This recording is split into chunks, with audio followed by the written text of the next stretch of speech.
O goberno argentino dalles vía libre ás aerolíneas de baixo custo para vender pasaxes nacionais mesmo por €1, o quitar a tarifa mínima que impoñía o Executivo a toda agora. Unha medida moi agardada polo sector e coa que queren xerar maior competencia para impulsar o turismo por todo o país.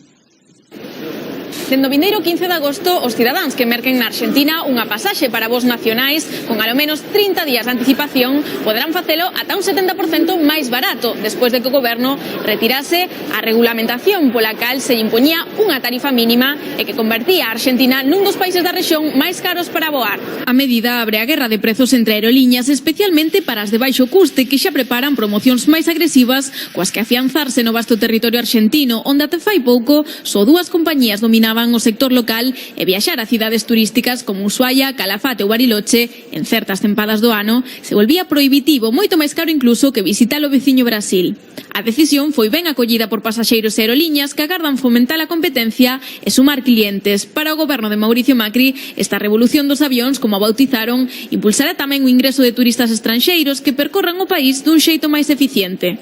Da outra marxe, as empresas de autobuses de longa distancia, que aínda que dominan o transporte de pasaxeiros e chegan a múltiples destinos do país onde as aerolíneas non voan, se senten ameazados coa decisión.